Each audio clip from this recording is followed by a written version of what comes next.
This is a Misfit Gamers Studios production. This is a Misfit Gamers Studios production. I am your host, Vortex.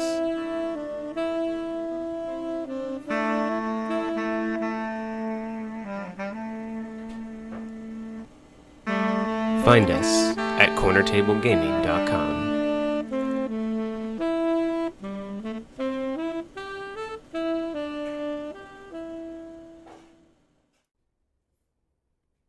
Greetings. Thank you for joining me for episode 0 of the Old Gods campaign series. In this episode, I'm going to be discussing the setting and the background, as we really didn't get to start recording until about 2 or 3 gaming sessions in. So in this episode, I'm hoping to fill in some of the details that you may be lacking before you jump into the series.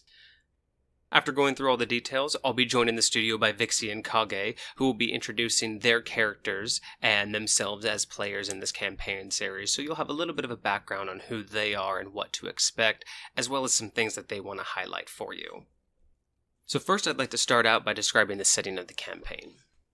Right now, our heroes find themselves in a very distant land unknown to most, called the Isle of Fawns, a group of 7 islands in a very distant land, surrounded by almost nothing, very unknown except for those who know the exact trade routes and how to get there. In this distant land, everything is modeled after the Roman era.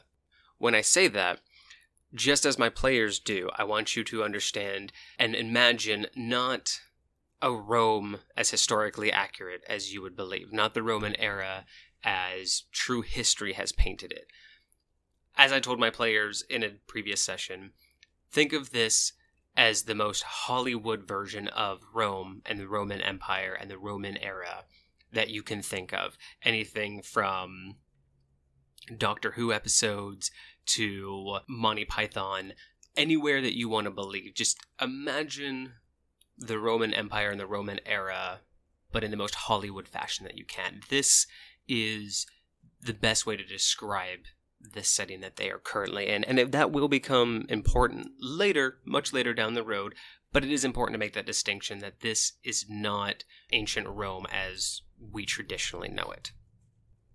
The group of islands is known to very little. The main island, and the one that our heroes reside on, called Maya, will be where we start this campaign, and when I am joined in the studio with Vyxy and Kage in a little bit, they will actually be going over a bit more information on the rest of those islands. One thing I would like to point out before I continue about the history is, as with the ancient Romans, and unlike other areas within my realm, this area does not have a high concentration of truly religious people. And what I mean by that is the majority of the NPCs and the majority of the people that our heroes are going to run into are not religious in the sense that they don't believe themselves as followers. They don't believe in reward and punishment for the trivial day-to-day workings of organized religion. In this location, everything is simply understood and explained by the movement of the gods and by the powers beyond the mortal world. So everything as simple as a river flowing downstream or as complicated as a thunderstorm, everything is explained away and just understood to be movement and acts of the gods, and it is taken without question. Some people do follow the guiding and teachings of some of these gods, and some do hold more reverence for others, such as the farmers will hold reverence to the god of agriculture, as well as the blacksmiths will have their own individual gods that they will look to for guidance and for prosperity, but it is not a relationship as one would consider as a cleric would have in normal D&D fashion, or as a normal follower would have. It is simply an area in which it is understood that the world is because the gods say so, and everything that they interpret around them is explained away by one of the ruling gods. And that does become important more so because that is very unlike anywhere else in my realm that you will find listening to the other series, and it is a challenge that my players in this series will face. Next, I'd like to get into a little bit of the background and history of our heroes and fill you in a little bit on their zero session when we build their background and their characters, and give you a little bit of insight into what has already transpired in the gaming session. And then when they join me in the studio, they can continue in giving a little bit better of an explanation of what they've come across so far. So to start out, our heroes were born in upper middle class, slightly akin to nobility, but nothing of major note or subsequent power, but definitely in a family that has rubbed shoulders with the higher-ups. So they had their own version of a reputation to uphold. At a very young age, our hero, Alo, played by Kage, developed an extreme and unique talent for music, and an affinity for it that drove him to eventually aspire to become the bard that he is now becoming. His sister, Sophia, learned early on that she had a unique talent understanding the mind of people and understanding how to manipulate people, and eventually she could understand, without really fully understanding it, the notions and the intentions of people, and eventually grew to understand that it was more than just their intentions, but she could actually understand what they were thinking.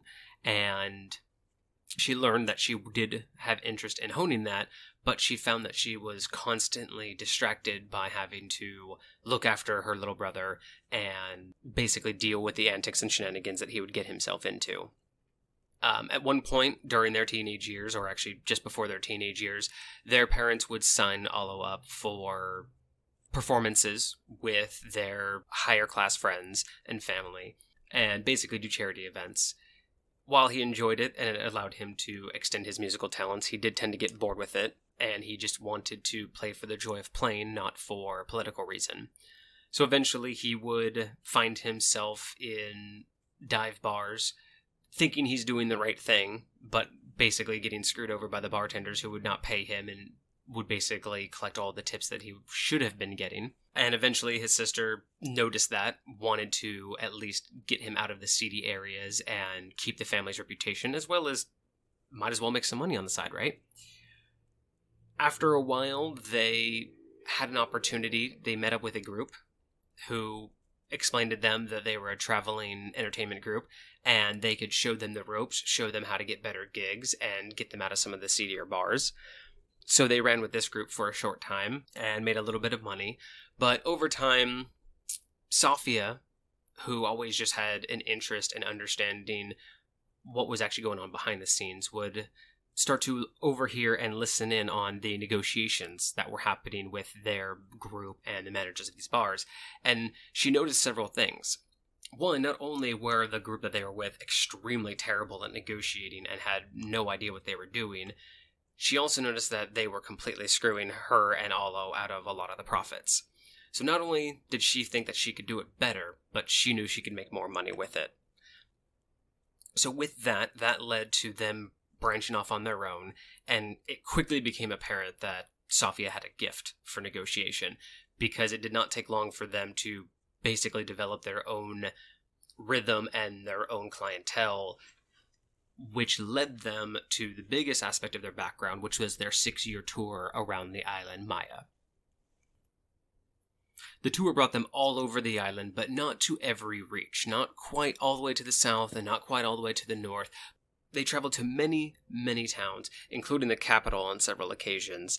They made a lot of money, and they began to get so well known that they would even go to a town they hadn't been to yet, and the town would already be in preparation for their arrival. Not full celebrity status, but they were starting to get well known enough that after 6 years, people were asking them to come and play when they passed through town, instead of them having to find an opening.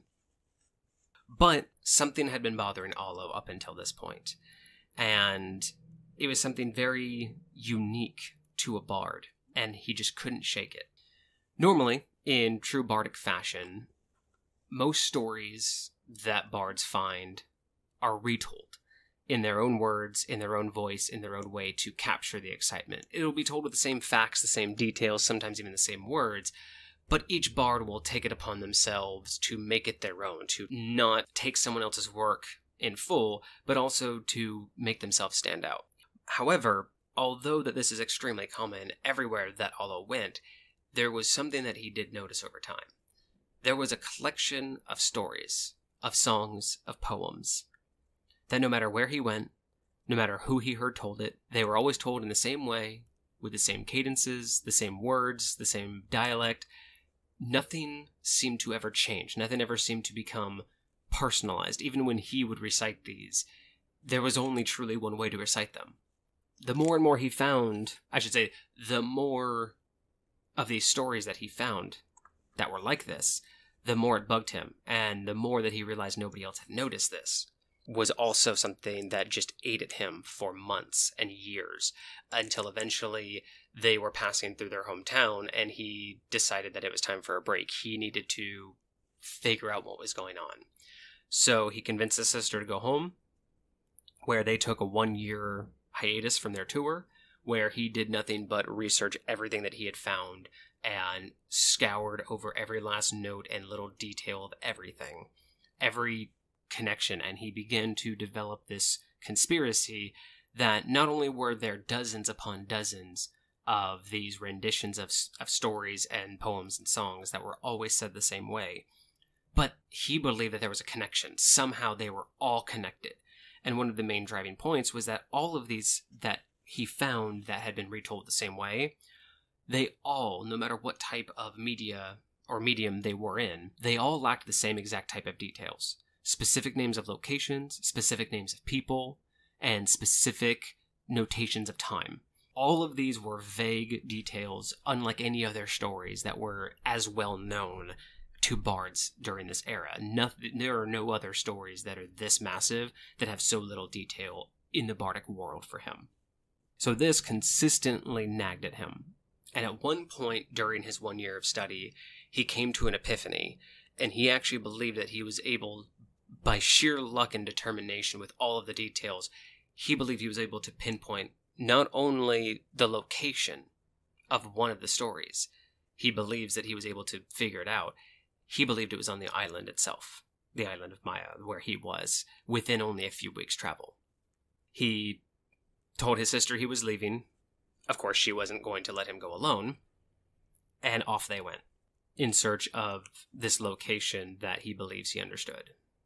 When they arrived, I should stop here and say, all of this was so far the backstory of the characters. What I'm about to describe is basically the exact opening to their first official gaming session.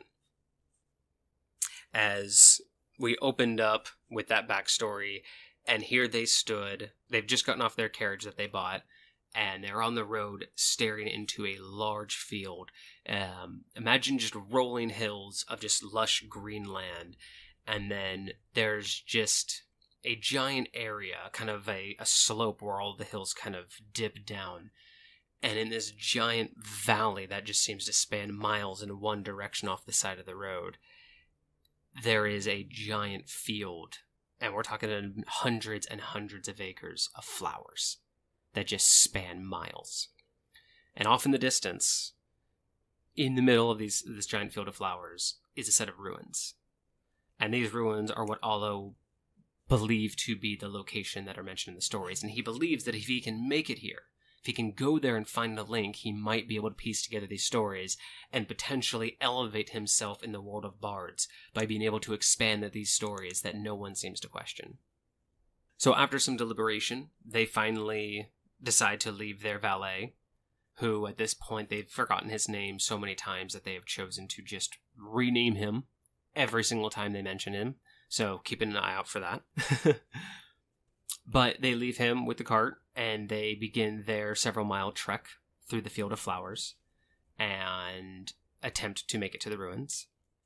Although, without giving anything away, they do realize that this gentle walk through some flowers soon turns into something quite different. And, of course, in D&D fashion, you can't just have a simple walk of flowers be a simple walk through flowers. Needless to say, our heroes adventured. They succeeded in their tasks. Well, I should say they succeeded in passing all of the trials that lay before them in the field of flowers. They were able to successfully mitigate their way and made it to the ruins. Once inside, they were very confused. When they finally got to the only ruins that weren't completely demolished in the entire area, and they entered, they were surprised to see a very bare and minimalistic room. The one thing that stood out is against the back wall in this room, that only had one entrance, was a very, very large carved stone giant that seemed to be kneeling down and pointing at the ground in the corner. Once they approached and investigated a little bit more, it looked like the giant stone statue had been pointing at something almost carved into the ground. After some investigation and some tampering with the statue, they were able to awaken it and discovered that it was actually the shell of a celestial being, which they were unable, because it does not have its full memory intact, unable to tell them what its name was. So affectionately, for the time being, they've dubbed the large giant Andre. They had a lot of good talks with Andre, and they were even able, with his help, to discover, I shouldn't say he actually, it is a celestial being, but with Andre's help, they were actually able to discover a secret message, a set of quests that were hidden in this ruins. And with Andre's help, they were also able to decipher these ruins, which Kage will explain in a little bit. And this is what set them on the path they are now. The episode that you will start out with, episode 1, is actually right after their meeting with the giant, and they've just left outside before they went home. So you'll get to hear all of the aftermath after that. But essentially, this is all leading them to understand more about these stories, more about the missing details. And in fact, Andre was able to fill in a little bit of the details for Aldo, helping him piece together some more of those stories. And we'll get to hear more and more about that as he progresses. But before we get to episode 1 and the rest of this adventure, stay tuned while I bring in Kage and Vyxy into the studio and have a chat about how they decided to make these characters and what really brought this campaign to life.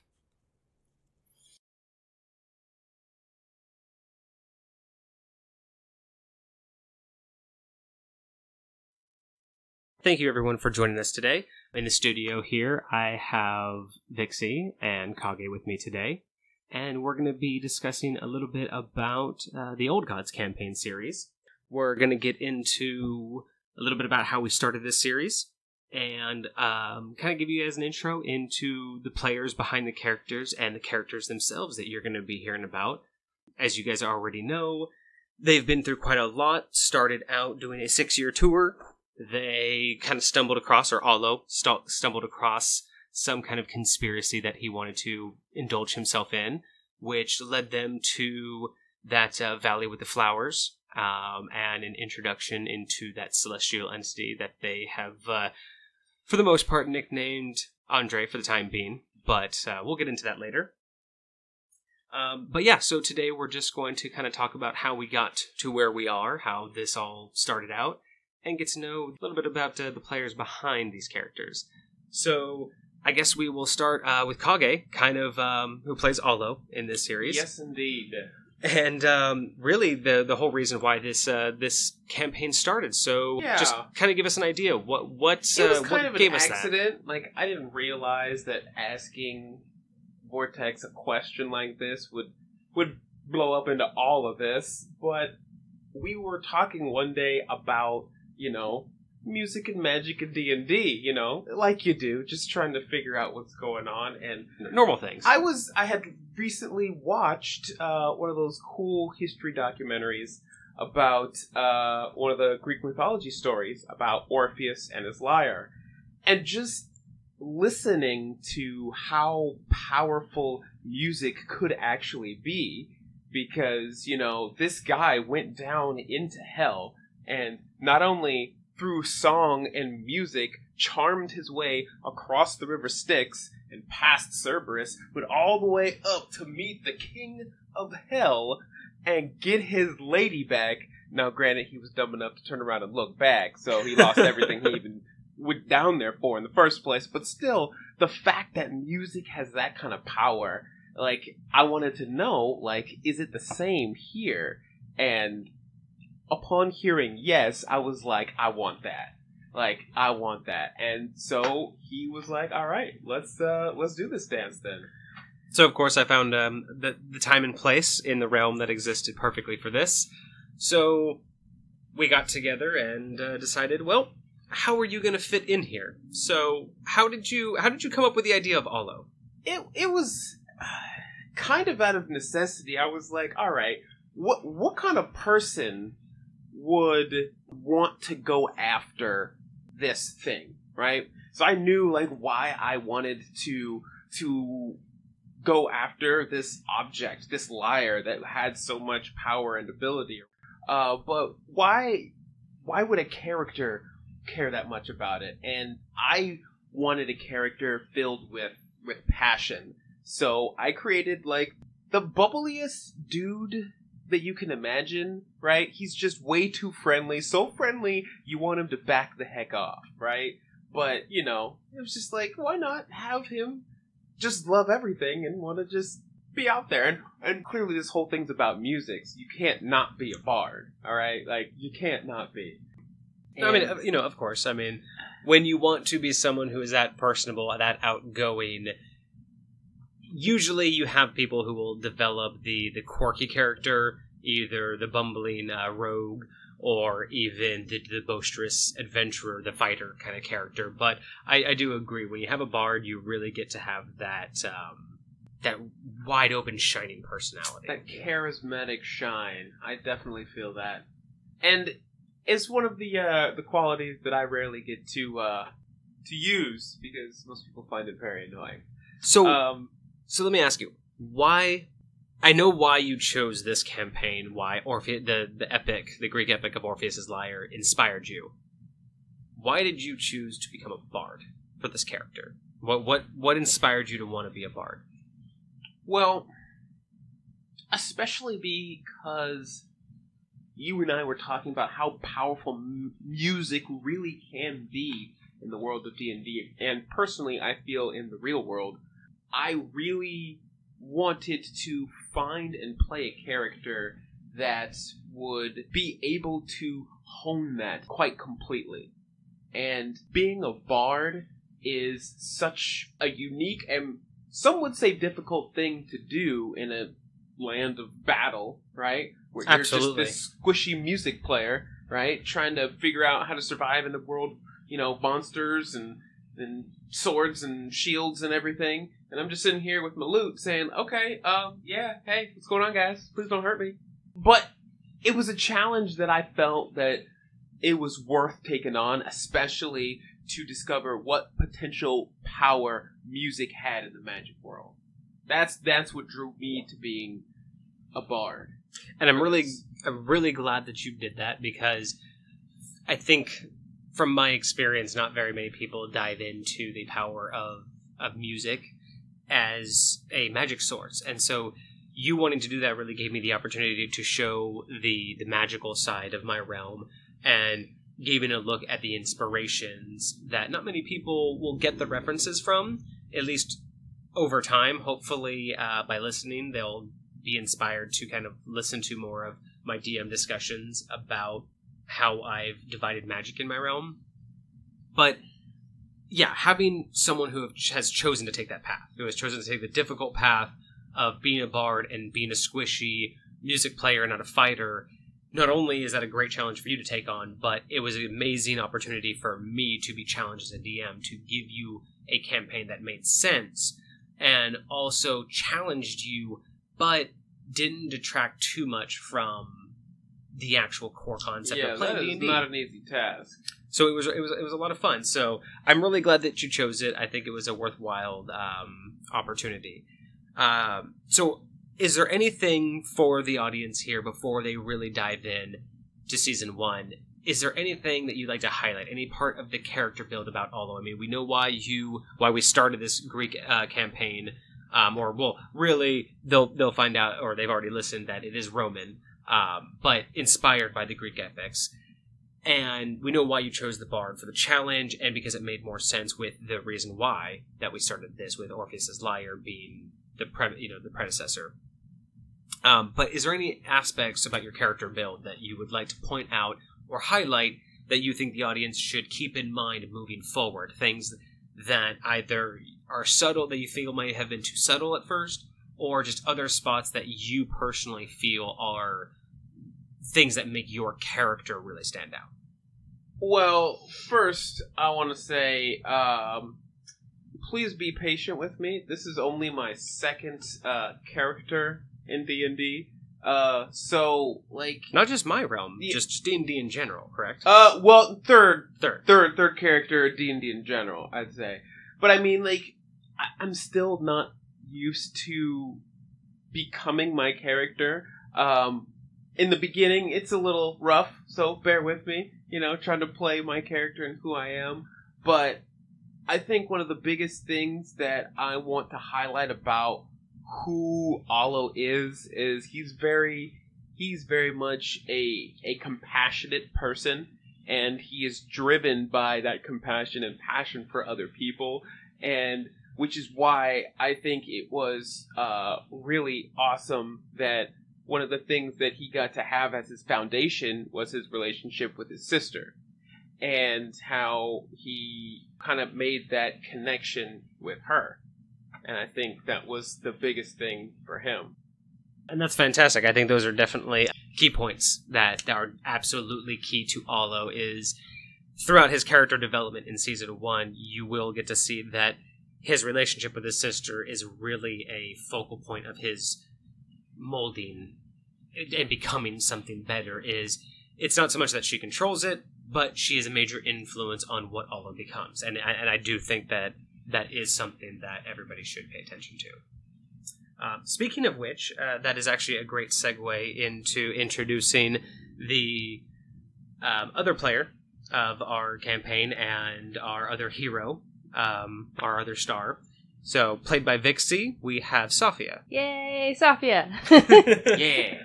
Yeah, Sophia is actually a fantastic character. Really, really strong character development throughout Season 1, I think.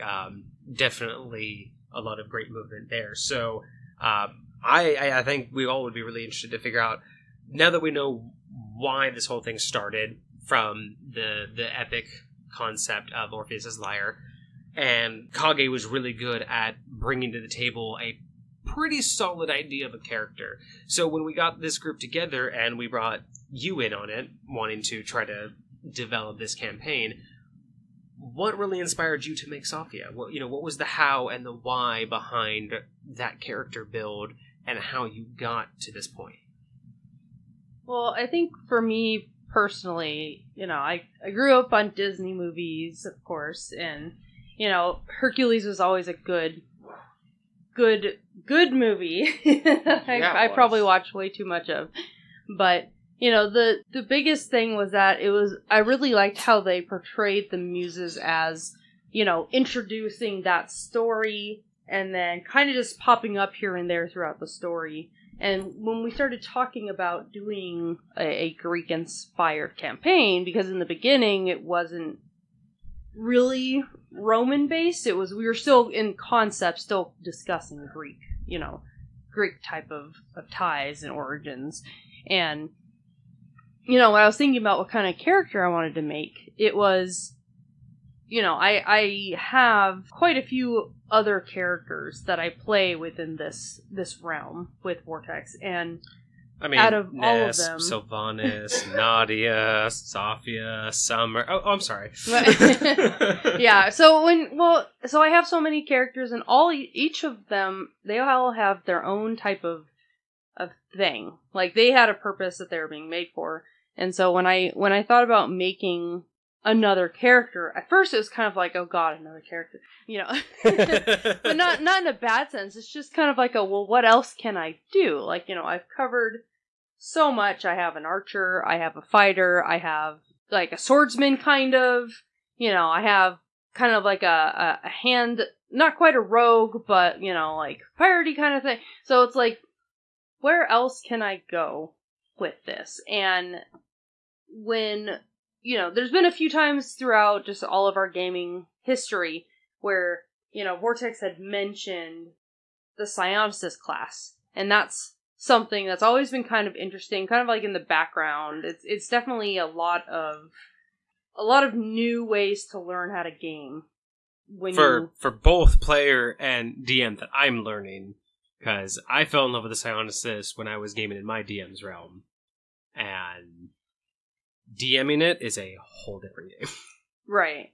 So when I started considering this muse idea, and then I was thinking about it, I'm like, well, if I'm a muse and I want to be influential and I want to be able to, like, kind of eventually have that character evolve into a person of influence and guidance and all the things that a muse usually falls within and whatever pathway you take. Because, there's muses of many different aspects. And if you look up Greek mythology, I can't remember all of them right now, but, like, each type of thing within the arts and communication, all that stuff, there's a muse for almost everything. Oh, absolutely. So when Alo mentioned this story about this bard and how he was actually going to play a bard, I kind of found that a muse would really fit with that storyline because his character's going around with the arts, the music, which falls within a category that a muse would fall within, but it would also give the character not just a beginning sense of purpose, but also something that could be built upon after the fact. So it's like she can spend this time with this other character, because at that point we hadn't decided yet that they were going to be brother and sister. But, this character that could start out with this other person and maybe slowly hone these skills of being a muse, because she's not a real one, because real muses in the mythology were born of Zeus and actual immortals or a higher in D&D perspective. Yeah, so it's like she's not a real muse, but she could maybe try and do things that would work towards maybe eventually being considered one, in sort of a half-assed, attempt. Maybe, eventually getting the attention of a god or something and be like, hey, I'm... dope. Right? Like, there's so many possibilities with this character and the expansion of her. So then it was like, okay, well, if I'm going to run a muse character, what class should I play? Because they could be fighters, but for the most part, they really stick mainly within, the ones at least that I was looking at, mainly stick within the arts and communication and all the things that are not fighters. Yeah. So then it became, okay, well, what class do I play? Because, you could play, like, a rogue and be sneaky and not necessarily have to fight all the time. But, they don't really work towards the whole influencing and you can edit out all these names. and. But yeah, a rogue doesn't really fit in that kind of storyline. And drawing back on what I said before, where, you had always talked about, you, Vortex, had always talked about the Psionicist, I thought maybe, maybe that could be the new thing I try. Maybe I try a new class. Maybe I try something that can... Something out of your element. Yeah, something out of my element, because those of you who are not familiar with the Psionicist class, they are all mental abilities based. But mental powers, just telekinesis, telepathy, being able to manipulate the world around you through direct interference with your mind and not through magic. Right. So are we saying Master Charles Xavier? Yeah. Well, yeah, kind of like that, Jean Grey even, like, you could go, there's so many routes you can go, because there's so much to do. Yeah, depending on what you want to focus on, it's kind of like being a mage, where you have access to a lot, but you can choose to focus on any particular study and become very proficient, or kind of a jack of all trades. Right. So when I built her, we started out with the route of the telepathy discipline within the Psionicist scope, and all of that let her, as a starting point, be able to mentally communicate, read people's thoughts. Which is really a good start for someone who is inspired by a muse. Being able to understand people better and being able to get inside their head is always fundamentally a good start. Yeah, and then when we started making the story and we decided that we were going to be brother and sister, it made even more sense because she, you know, I think we decided that it was going to be that we were twins. Mm-hmm. So it would make sense that a mental gift might come of a unique situation like that. Absolutely. Especially considering all those natural talent and affinity for music. Like, it goes almost hand in hand. Absolutely. No, it absolutely does. I'm glad that you brought that up, because for the modeling of the Greek epic, I was really hoping for a tie-in like that. Now, I do want to take this opportunity real quick before you continue to mention that I did not originally plan for your characters. Kage asked for... No, you didn't even ask for a Greek campaign. What you said was, I really liked this thing. I want that liar. I liked this thing. Yes. I want that liar. That's all he said to me was, I want this liar. Give me. Yum, so, yum, yum. I found... and yes, because I built my realm off of a lot of pop culture and a lot of history and myth and legend, because it's easy and I'm lazy. So, although I do always modify it to my realm to make more sense. So, based on a true story kind of concept. But yeah, so I did that, and yes, of course, something as famous as the Greek epics do exist in some form or another, or in reference in my realm. So, when he said he wanted to go after that liar, I had to figure out, based on a time frame that I thought was appropriate, where to put him. So, we developed that, but I did not say that this was going to be a Bard Psionicist campaign. Never once did I expect that. He asked me, can I go after that liar? I said, sure, we can. You're in a Roman setting, because that's where it exists. That's basically where we are. Create your characters. He decided to be a bard, then she decided to be a psionicist. FML, right? For all my DMs out there, you know what I'm talking about. So, what the interjection I wanted to make, because this was not my doing, and you've touched on it a couple times and you were just getting into a great explanation. What made y'all decide to be brother and sister? When we did Session 0 and really developed the backstories between your two characters, what was the deciding factor that really that really made sense to you guys? Why brother and sister and not best friends or colleagues or randoms? Personally, because we're pretty much already there in real life anyways. I mean, so, I mean, it kind of just made sense-ish for me. It felt right. It almost felt like it was already happening while we were sitting there creating our characters. Anyways. Right? We were sitting there in the moment and just trying to figure out what the heck we wanted to do. And I was like, oh, I could do this with my character. Oh, you could do that with yours. And then we were just going back. But I was like, this is what siblings would do, you know, talk and having conversations like this. And so it just fit. It just seemed right to me. Well, and I mean, you know, it's not uncommon to have stories or epics or you know, even just Greek-based things that have to do with siblings and shenanigans that ensue. You know, not that we're going the full Greek route, but, you know, just saying it kind of just fit on all aspects. I absolutely agree. There is no argument from me over here. But absolutely, you guys coming up with that, I think, was one of the best game, with no pun intended, game changers, is when you guys decided to be brother and sister. So many things fell into place. So many things just, the campaign made way more sense. And through that, before we get into the last part about Safia's highlights and some of the things that our audience should know about Safia going forward, one thing I do want to point in that we chose to skip on Allo's description, because Kage decided how to build Allo out, and Vyxy then created Safia. Through that development, they both decided during the 0 session that the relationship of brother and sister totally made sense. And through that, we began developing the characters, rolling for stats, and deciding initial powers. And then, of course, what always ends up happening, Vyxy ended up starting to go through and read out loud some of the powers that she was getting. And, of course, Kage was like, but wait, what? Because they were cool powers. Come on, man. So, like, of course, he's just like, but wait a minute. Like, what? Can I not do any of that?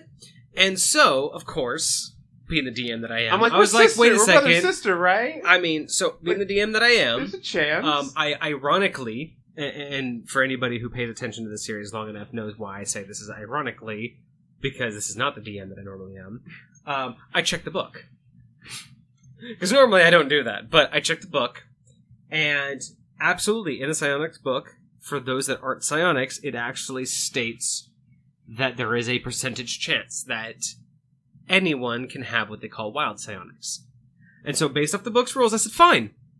It totally makes sense that you would make this roll, because your sister, you guys decided to be brother and sister, your sister got psionics, why wouldn't you be able to get at least one? And now, granted, by the book, normally you get a roll to even see if you can have wild psionics. If you do, which Allo succeeded, God knows how, he was able to roll on the wild psionics table. Normally, you roll, you get a wild psionic, you get enough PSP to cast it, I think like 3 times. Something like that. And that's about it. And you also, by benefit, get any prerequisites that psionic needs. Plus the PSP needed. No, I don't think it's 3 casts. I think it's any PSP needed to maintain it for X number of rounds. Yeah. But needless to say, Kage rolled, and lo and behold, he rolled the, one of 3 numbers off of a percentile roll. I think it was 97 to 100%. That allowed him to roll 3 times for psionics, which gave him 3 wild psionics, a really big PSP pool that just dwarfed Sophia's right out the gate. And ironically though, none of them had prerequisites, so bad on him for that. And they were all personal psionics. They only manipulate yourself. You cannot use your psionics for any other purpose than yourself. Yeah. So Allo has some wild psionics. Before we get back to Sophia, now that this is a good segue, let's just go over really quick. What can Allo do?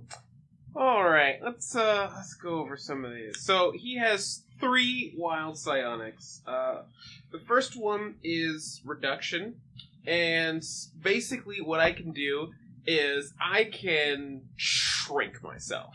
I can shrink just one part of myself, just my finger, just my pinky, just one leg, or I can just do it to the entirety of my body. I can do it up to, I believe it is less than 1.5 inches. Yeah. So it's a pretty significant shrink, but there is a caveat. If I critically fail that one, then I'm pretty sure I double in size for an hour. And the only way for me to stop that before that hour is to recast it successfully. So that's a thing. Also, I have totally never cause problems ever. You know? No. And of course, like Ant-Man, that power is only ever used in combat. Exactly. Yeah. It's fine. But then the next one is body equilibrium. Ooh, and one of my favorites, actually. It's very... Especially because I don't remember... at this point, I don't know what episode it's in, but how y'all fucking used it. Yeah. In that boss battle, or just before leading up to the boss battle, how y'all decided to use it, golden. Brilliant. Y'all will love it. That's probably episode 4 through 10, somewhere. I don't know. I haven't gotten that far yet in editing. Believe me, you'll love it. It's great. So what happens is body equilibrium basically states that my body weight is just enough to stand on any surface. So if I'm stepping on water, then my foot will just stand on the water just so that it doesn't break the water. I can walk on any surface. So you do not have control over how much you weigh. Correct. However, it's directly proportional, I believe, to the tension weight of the surface you're standing on. Whatever surface I'm standing on. So you will never break, regardless of the surface you're standing on, this power will never allow you to break its tension surface. So correct. A tree branch, you mentioned, water. I'm not going to mention the other thing that you guys used in-game because that'll be a surprise. But basically, if you can stand on it, you don't break, fall through, or whateverly disturb whatever it is you're standing on. Yes, that. Definitely that. And I love that power. It's kind of dope. And like you said, I'm really excited for y'all to hear about what we did with it. And then the last one, I only got to use once, but it was kind of cool, is ectoplasmic form. And it basically turns me into this incorporeal ghost-like creature that can phase through things. It's dope. Go through, I believe, most objects at reduced speed, and can't be hit. You can't attack. Yes. And I believe, is that the one that also gives you the ability to fall safely? Not that one. Is it that one or Equilibrium that allowed you to basically use it like Featherfall? It was Body Equilibrium. So another benefit of Body Equilibrium is if you are not on a surface and you cast Body Equilibrium, in essence, it's a byproduct of it acts as if it were the spell Featherfall. So you can cast Body Equilibrium when in free fall and safely land, correct? Yes. It says, if the character is fall... Oh, it's cut off right after that, but yeah. Yes, so it's Body Equilibrium. Yes, Body Equilibrium. So yeah, so based on the fact that y'all were brother and sister, and the very successful roles that Kage made during character creation, you were allowed to rack up 3 wild psionics. Indeed. Congratulations. Somehow. Although he's only ever gotten to use like 2 of them ever. That's 3. Well, I mean, one didn't really work, and the other 2 kind of... Okay, 1 kind of worked, 1 worked, and then 1 was phenomenal. That's all we can say. Okay, so going back, back to Sophia. So now we understand why we're here. We understand how your all characters, came together, why you guys created them as brother and sister. We understand a little bit more about what we should paying attention to with Olo. But with Sophia, obviously everyone's going to have their own interests in what you all do. But Vyxy, what is your interpretation of Sophia? What are some of the highlights that you think our audience should pay attention to? Anything that you want to point out about her character build, or anything, even just the development over Season 1? Is there anything that you want them to pay attention to that you think is worth noting or special about Sophia? I think, it's really funny because I usually play a character of evil alignment, and with this character, I'm really going to try to play that middle ground, because she's a lawful neutral, I believe. At least that's my attempt, is to keep her in that neutral ground. So that way I feel like is the optimum way to be a muse who can assist many. Not just one, but many. So it's like, depending on how it goes, and as I'm learning more about psionics, there actually happens to be quite a few that can lead you toward evil. Like even the spells themselves that can twist your character's perspective and an alignment in using it. And as a good example, Life Drain. If anybody has the Psionics Handbook or wants to look it up, Life Drain is definitely one of those ones that will quickly turn you. I use that one as an example because we don't touch upon it in this campaign, at least as of yet. So it's an easy example, not to give anything away. But if you have access to the Psionics Handbook or can look it up online, that is one of the few psionics that will absolutely turn your ass evil. True. Or you have to be evil. I'm sorry. Is it you have to be evil to cast it? It's both. You have to be evil to learn it, and if you're not evil and you learn it, you will turn evil. Like it doesn't specifically outline how instantaneous or how DM progressive. Probably. Yeah, definitely up to DM discretion. But it's especially when you talk about alignment and all that stuff. Like evil is not just doing bad things; it's being selfish. It's doing things for your own self-interest. All of that kind of stuff.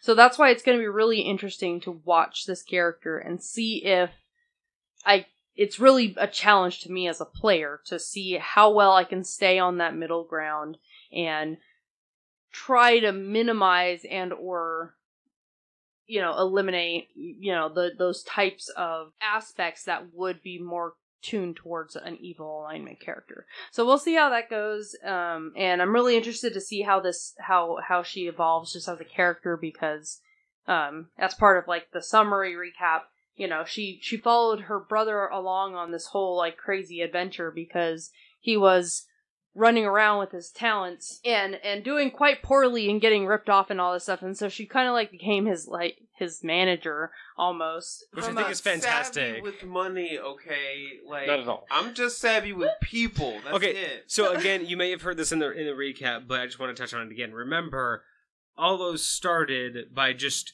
wanting to play music, and his brilliant idea was, because he's so humble and doesn't, even though he lived middle class, he thought, hey, let me just go to these dive bars that let me play for free and play for these people and whatever. And then his sister's like, I'm just friendly, okay? Like, nah, you could do so much more. But it was really getting picked up by that traveling group that was going around your town. After having been with them, that's really what changed your mind. Because after hearing all of the negotiations, you're just like, these guys are just scumbags. I can negotiate better. Right. and that's what really led to y'all's 6-year tour of the island, because you realized, like, these guys are really only holding us back. My brother's the star of the show now. They're skimping out on our payment. And really, these guys don't know how to talk to people, because you've spent most of your life realizing that you can manipulate people simply by the words you use, by understanding what they're thinking. And you really just said, hey, I could get us better gigs, more money, we could live better, and I really do need to keep you out of trouble. Yeah, that'd probably be helpful. So that kind of led to that 6-year tour. I almost get beat up that one time. But over that time, of course, Allo couldn't help himself, and he found something that he just couldn't let go. Listen, he is also a very particular individual, alright? Like, he may be a little sporadic when it comes to, like, social interactions, but his mind is very, very organized. And when he notices something, you can't unnotice it. So, when I see a pattern that repeats itself over and over and over again, and everyone, people that have never met each other, people I've never met, are telling stories exactly the same way that I tell it. How? Right, and how it's is not nobody, very bardic. And how it is not very bardic. Everyone has their own flair. Except for certain stories. And you can't, how can you not notice that? But no one does, except for Allo. So we're gonna have to find out why. What does that do? What does Allo do with this knowledge, except for go home, spend a year trying to decipher this conspiracy, and decide, you know what? I found something. In fact, I am certain I know where one of these locations is. In fact, I believe it exists here on this island, I believe is what Allo said. Yeah. And that would bring us to you deciding to just leave and go, I'm following this. Sis, you want to come? Great. If not, I'm out. I gotta go here. I'm pretty sure you were just like, no, you're going to get in trouble. Right. Basically, you're going to get yourself killed, and then I'm going to be in trouble for it, so obviously I have to go with you. So just to make sure that you actually come home. Which brings us to you traveling out of your town, going a couple, I think it was like a couple days, up to a week travel, but you guys made it in a couple days. And we got you to the point where everyone heard about, you guys you were in front of the field. You had to traverse through the field, go through a couple psionic battles. Luckily, and again, none of this, they didn't know anything about what was in front of them before they created their characters. So the fact that you all decided what you did, and more specifically, going back to the psionic build, when psionics are first built, you get a defense. And every time you level up, you'll automatically get a new defense, which is great. It's one of the things I love about psionics is you don't have to intentionally plan for building your defense with your XP. It just happens. But I want to go back to that. Do you remember when we first built the Psionicist, what was the first defense that you, before we decided to move forward with actually gaming, what was the defense that you chose? I actually chose Intellect Fortress, which is not just a personal defense. It actually has a 3-yard radius around her. So when she does Intellect Fortress, description from the book, It calls forth the powers of the ego and the superego to stop attacks. So, unlike other defenses, Intellect Fortress has an area of effect beyond the mind that's using it, and it provides protection to other minds within that radius. So it doesn't just protect her when she erects this defense. It also protects those within a 3-yard radius, which usually is her brother. And I mean, 3-yard radius, which means that it's a 6-yard diameter circle, but 3 yards, that's 9 feet. So you have an 18-foot sphere of mental blockade. I asked that because it's been a while, but y'all remember what happened when y'all tried to traverse that field of flowers? Yeah, roughly. I mean, Olo does it. No, to this day, I don't think he knows anything Olo that happened. doesn't understand what happened. He doesn't really understand. He was just like... But Sophia does. Those some pretty flowers. Because everyone got in the description that you all started this campaign at the Field of Flowers and you traversed through it. And all they really got to hear was that y'all went through some psionic challenges. And that's really all I told them. Do you want to elaborate at all on what the psionic challenges were? And how maybe this completely decided, chosen defense of yours, completely separate to after I built this campaign, maybe some info on how that worked? Alright, so we just go wandering into this field of flowers, and when we talk about flowers... They're just flowers. No, I don't want you to think just these tiny little things that are like, maybe even... like ankle high. When you first entered the field, they were about ankle high, maybe mid-calf. Yeah. So you walk in, you're like, oh, okay, this is like a wildflower field, whatever, it's fine. And I want to point out, because no one got the description, is when you look across this field, all the flowers it's just like an even field of flowers. Like, rarely do you see patches of flowers taller than the others. It's just this nice, flat field of flowers, all the way out until... in the distance, there's some ruins in a clearing in the middle of the flowers.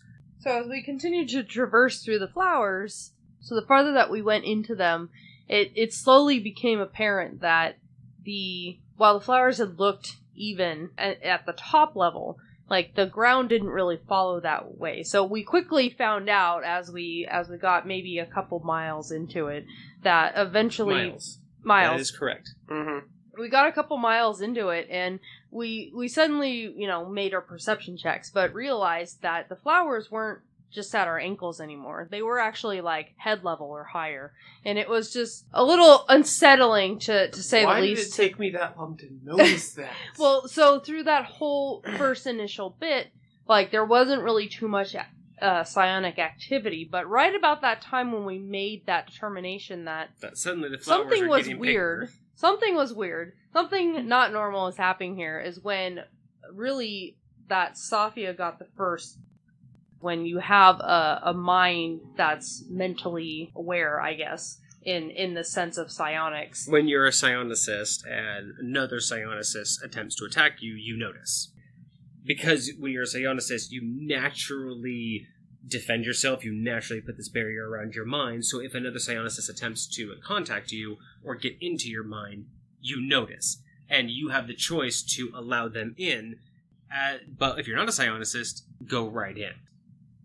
So when she felt that, she thought like, oh, wow, that's weird. Like, I feel like in all of their travels and all their backstory and all the things, either it hasn't happened or was so random and infrequent or rare that, she knows what it means, but not necessarily has a lot of experience on what to do in regards to it. But she figured that, being highly intelligent that she is, I think she has like a 20 or something in her intellect. But, Yes. she just always errs on the side of caution. So she chose to use the Intellect Fortress defense so that it would shield her mind and also her brothers, because if it happened to her, then more than likely it's probably going to happen to both of them if it hasn't already, And legit, I was just dancing around enjoying my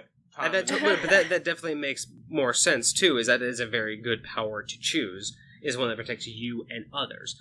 But most psionicists usually start out solo. They usually start out as their own person. So the fact that you guys are brother and sister led to a better decision for that.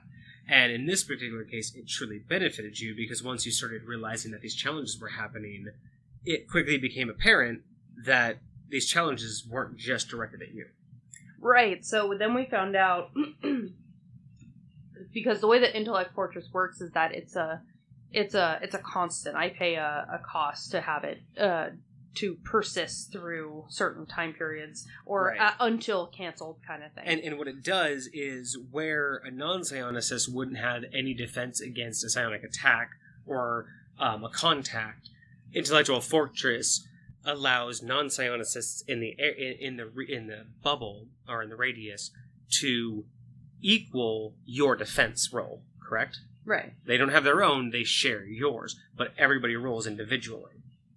Right, so it gave us just an ongoing ability to have defense against any future attacks, and hopefully maybe dissuade whoever was attacking them if they could tell that maybe there's a barrier there that maybe they should stop, because you never know what the capabilities of another psionicist is just by a small interaction like that. Absolutely. So it's definitely a two-way street.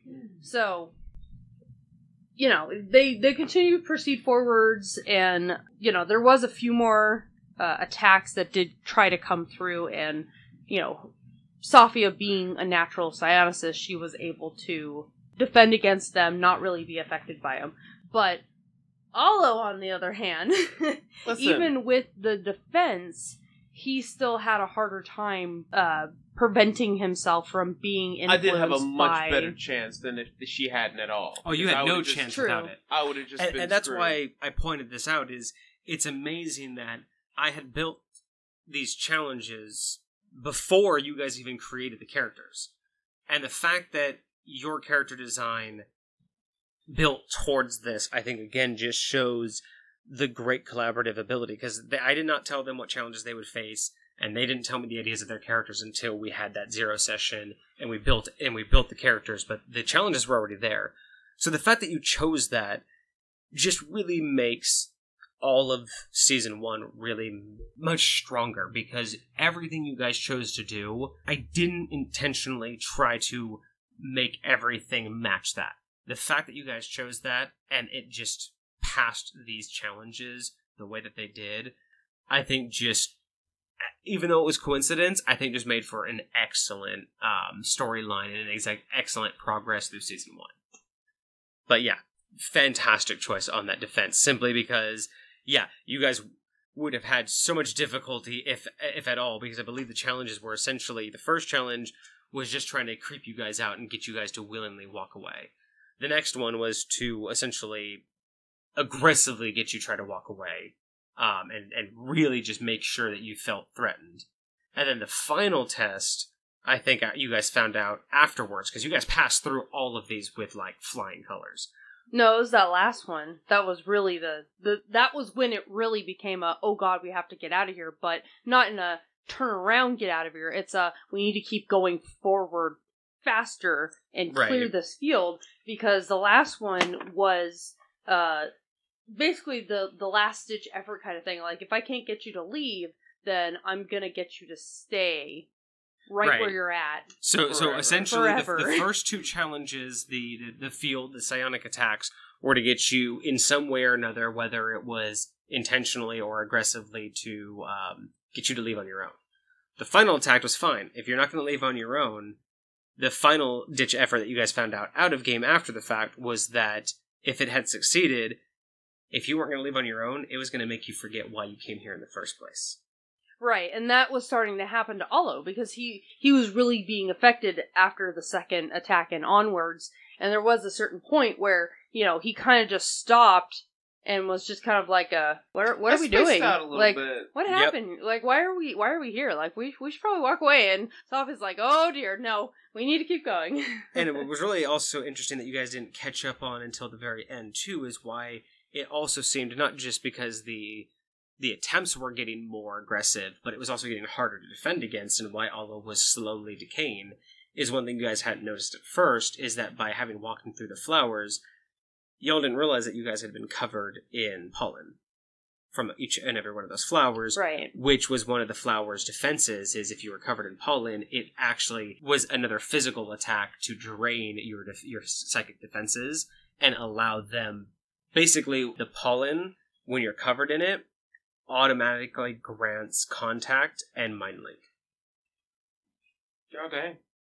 Because of the way that I designed those flowers is if you kept on walking and you kept getting covered in the pollen, it would grant all of them automatic contact and mind link, because it was basically kind of like the Borg. I designed it as a collaborative psionic consciousness. Oh, Right. So the more right. so the more they all covered you, the more you gave Frederick it ability. some flowers before you Yeah, went in you there. get you gave Yeah. Fernando all of those flowers. And when we finally made it back to the carriage, he had gone off, replanted the flowers, and was like caring for them like they were children. And we're just covered like, in flowers, just covered in pollen. Like his whole face was covered in pollen, and his eyes were glassed over, and he was just mumbling wiping to the himself, pollen off of him. I gotta water them, they'll be mad. Like, Yeah. it was just, what is happening to him? But yeah, and then you guys eventually made it through. You had that big interaction, which we're not going to go through all the details, but you guys had that big interaction with your celestial entity that you called Andre. Good man. And that's only because you guys haven't Man. decided his name yet, or you haven't figured out his name yet, or her name yet, or its name yet, because it doesn't know. It actually doesn't know its name. So for now, it's Andre. Keep listening for more. And after you guys finally had that, you got the opportunity to learn more. The giant helped you out with your powers, which you all will listen to in episode 1. He helps you understand what's going on. Yeah. From there, you guys got your quests and your ideas. You kind of got validation of this conspiracy.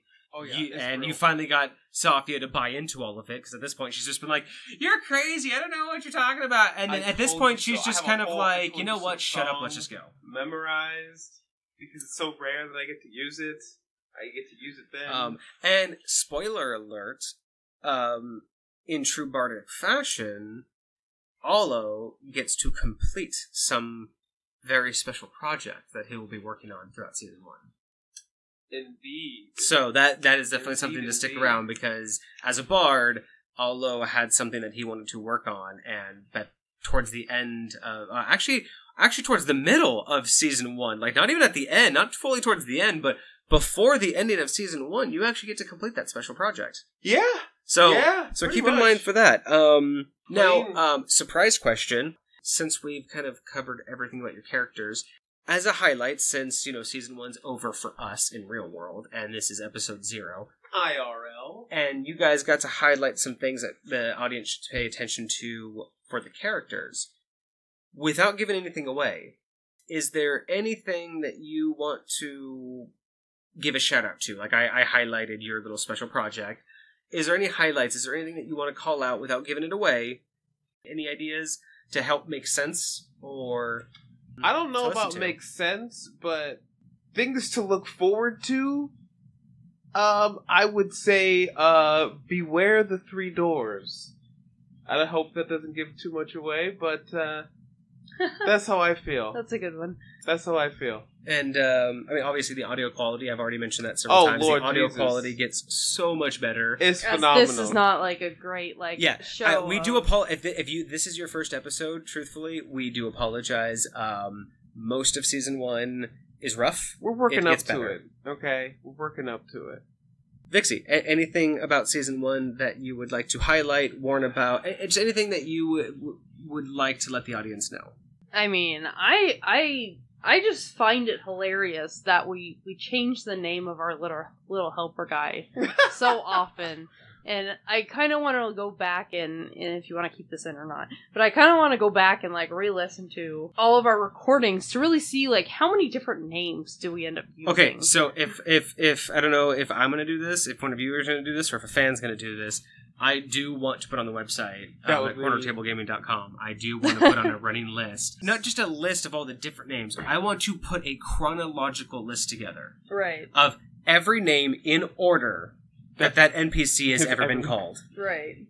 Dang. And that might mean in the same conversation we call them 3 different names because we just don't remember. That happens so often. The whole point is that Farnsworth will just, we just don't know. Yep. I think we've used that one a couple times. Yeah. So, In closing, any final words from either of you? Don't trust the Hooters lady. You're just mad. Yes, I'm a little salty, okay? You're just a hater. A little salty, That's okay? That's fine. I think it's safe to say that y'all will find out that this Bard over here isn't quite as persuasive as he thinks he is. I should be, though. I should be. All right, well, thank you guys for joining me in the studio today, as if, I have anybody else ever in the studio other than myself. But, yeah, we do all hope that you guys enjoy the rest of the show, that you enjoy Season 1, as we are here talking to you from the future in Season 2, as we're about to begin recording. Yee. But yes, I hope that you guys can suffer with us. I hope that you can be okay with the audio quality. Like I said, it does get better, but enjoy the show. Let us know in the comments what you guys think with whatever platform that you guys are listening to this on. And we will see you. Enjoy episode 1. Come and join us at cornertablegaming.com.